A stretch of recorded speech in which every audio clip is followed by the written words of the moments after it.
수험생 모두가 좋아하는 계약에 관한 문제입니다. 1번. 매매계약은 요물계약이 아니죠. 요물계약은 현대계보입니다.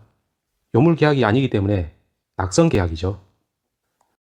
도급계약은 편무계약이 아니고 쌍무계약입니다. 완성물을 구부해주고 그 대가로 돈을 받습니다. 따라서 쌍무계약이죠. 교환계약은 무상계약이 아니고 유상계약입니다. 토지를 주고 토지를 받습니다. 대가가 있죠. 따라서 유상계약입니다. 증여계약은 요식계약이 아니고 불요식계약입니다. 구두 서면 둘 다 가능합니다. 불요식계약이죠. 4개가 확실히 틀렸으므로 정답은 5번. 임대차 계약은 유상계약입니다. 임대 목적물을 제공하고 그 대가로 차임을 주죠. 따라서 대가가 있으므로 유상계약입니다. 계약의 성립과 내용에 관한 설명으로 틀린 것은 지문이 짧은 1번부터 순서대로 풀겠습니다. 1번은 격발승이죠. 맞습니다. 2번 관습에 의하여 승낙의 통지가 필요하지 않는 경우에는 승낙의 의사표시로 인정되는 사실이 있는 때에 성립합니다. 맞습니다.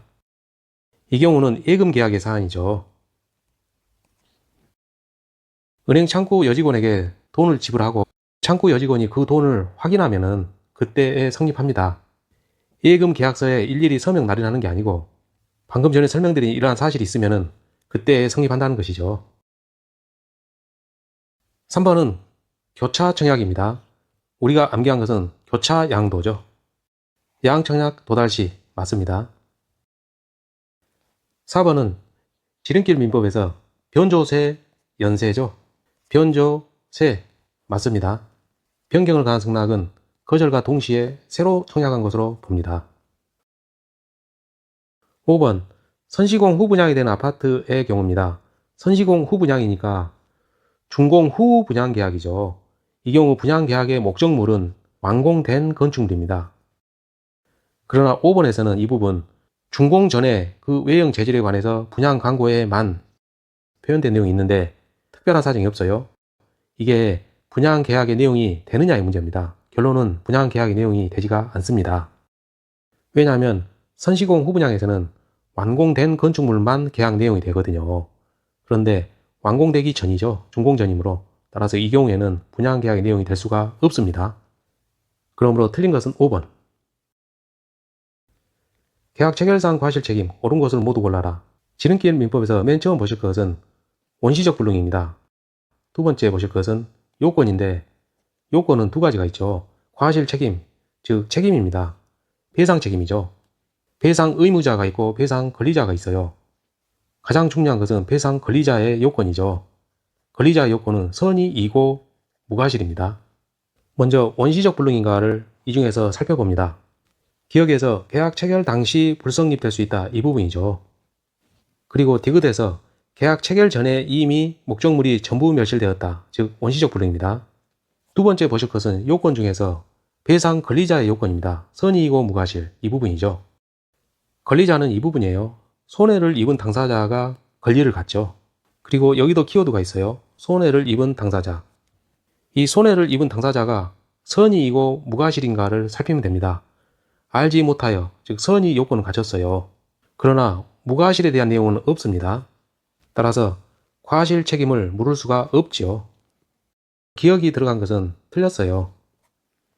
디귿 보겠습니다. 마찬가지로 손해를 입은 당사자는 책임을 물을 수 있느냐의 문제인데 알지 못하여 선의 요건을 갖췄어요. 그리고 무과실이어야 되는데 무과실에 대한 내용이 없습니다. 따라서 과실 책임을 물을 수가 없죠. 따라서 디귿번도 틀려요. 그럼 디귿번이 들어가면 안 됩니다. 그럼 남은 것은 정답은 2번이네요. 그러나 산업인력공단에서는 전체 다 정답이라 했죠. 그런데 방금 보신 바와 같이 1번, 3번, 4번, 5번은 답이 될 수가 없어요. 우리는 공부하는 거니까 니은번이 맞는지만 볼게요. 키워드는 이 부분입니다. 수량 지정 매매예요. 실제 면적이 계약 면적에 미달합니다. 그 미달 부분에 대해서 원시적 불능을 이유로 계약 체결상 과실 책임을 물을 수가 없죠. 없다 했으니까 맞습니다. 판례는 이 경우에 이렇게 해결합니다. 복잡하게 원시적 불능 이유로 계약 체결상 과실 책임 문제로 이 문제를 가져오지 말고 이 미달한 부분만큼 대금 감액 청구를 하라는 것이죠. 그러므로 니은번은 맞아요. 따라서 우리는 공부할 때 정답은 2번이라 보셔도 됩니다. 산업인력공단에서 발표한 내용이에요. 모두 정답 처리했죠. 그런데 우리는 2번이 정답임을 알고 있습니다. 동시이행 항변권, 우리는 짧은 것부터 봅니다. 1번, 이행 완료된 쌍무계약이 무효로 되었어요. 그러면은 원상회복 해줘야 되죠. 이러한 반환 의무는 동시이행관계입니다. 우리는 틀린 것을 찾아야 되죠. 구분소유적 공유관계가 해소되었어요. 이 경우 지분권자 상호간은 지분 이전 등기 의무가 있어요. 이는 동시이행관계에 있습니다. 새로운 게 아니고 기존에 나왔던 게 또 나온 거예요. 3번, 동시이행에 항변권이 붙어있는 채권입니다. 그 경우 이러한 항변권 행사에 기회를 줘야 됩니다. 그러나 이 부분 자동채권으로 하여서 상계해버리면은 이러한 기회를 박탈한 결과가 되거든요. 그러므로 결론은 상계하지 못한다 그러면은 맞는 거죠. 아직 답이 안 나왔는데 4번 아니면 5번이 답이겠네요. 짧은 거 5번부터 봅니다. 5번, 담보하기 위해서 소유권 이전 등기를 했다. 이전 등기는 양도고 담보하기 위한 양도니까 이는 곧 양도담보가 되겠죠. 이 양도담보에서는 근저당권 등기나 저당권 등기처럼 채무 변제가 먼저입니다. 선채무 변제 후에 말소하는 거예요.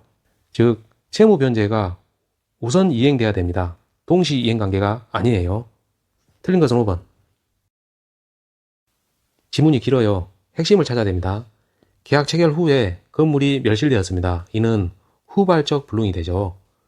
후발적 불능은 위험 부담의 법리가 적용이 되죠. 그런데 쌍방의 기책 사유가 없습니다. 그러면 우리가 지름길 민법에서 암기한 것은 업수죠. 즉 매수인이 청구할 수 있습니다. 여기서 매수인은 을이죠. 따라서 이 중에서 주어가 을인 것을 빨리 찾아야 돼요. 니은번에 있네요. 을은 청구할 수 있죠. 그러므로 니은번은 들어가야 됩니다. 짧은 거 기억부터 보겠습니다. 갑은 을에게 청구할 수 없죠. 왜냐하면 쌍방의 기책 사유가 없는 경우이기 때문에 그래요. 이게 이해 안 되시면 공부가 부족한 거예요. 지름길 민법을 통해서 보강하세요. 기억은 답이 될 수가 없죠. 디귿, 만약 을의 수령지체 중, 즉 을이 수령지체 책임이 있죠. 그러므로 갑은 청구할 수 있습니다. 그런데 여기서 을은 청구할 수 있다 했으니까 틀렸어요. 따라서 디귿번이 있는 것은 답이 될 수 없습니다. 그러므로 정답은 1번. 제3자를 위한 계약입니다. 지름길 민법에서 해결 방법은 요약자, 낙약자, 수익자가 있죠. 1번 논점은 수익자는 낙약자에 대해서 직접 청구할 수 있고 두 번째는 배상 청구할 수 있어요. 그리고 마지막으로 안베터 이렇게 되는 것입니다. 두 번째 논점은 요약자, 낙약자 사이, 즉 기본 관계에 기해서만 낙약자가 수익자에게 이행을 거절할 수가 있습니다. 제3자를 위한 계약은 1번, 2번 이 두 가지 논점만 알면 거의 90% 풀립니다. 따라서 여기에서 수익자에 해당하는 병이 있는 것을 빨리 찾아야 돼요. 병이 있습니다. 해제 관련해서 병은 동의 같은 거 안 합니다. 왜냐하면 이 세 가지만 한다고 그랬죠. 병은 이 세 가지에 취소 같은 거 안 해요.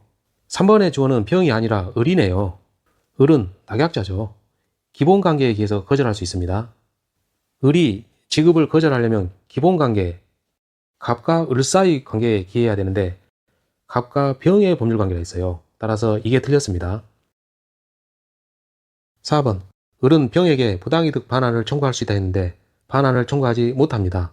왜냐하면 을은 병이 안베터로 되기 때문에 을은 청구하지 못하는 거예요. 다 틀렸기 때문에 남는 것은 5번이네요.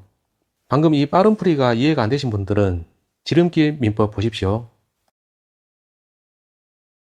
계약이 해제되었어요. 이 해제로부터 보호되는 제3자, 여기에 해당하지 않는 자를 고릅니다. 해제는 소급적 무효죠. 따라서 채권의 경우에는 보호가 되지 않습니다. 채권의 양수자 등은 보호가 되지 않아요. 을의 소유권 이전 등기 청구권을 압류한 자, 압류의 대상을 봐야죠. 이 부분이 채권입니다.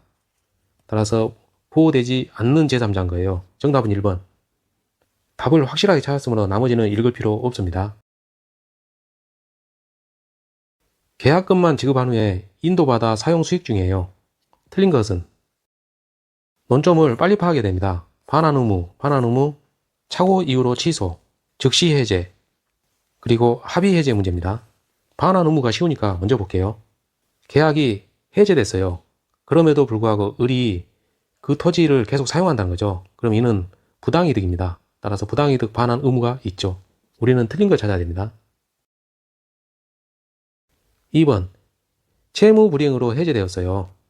이 경우 손해배상 책임이 있어요. 따라서 받은 계약금의 이자까지 가산해야 됩니다.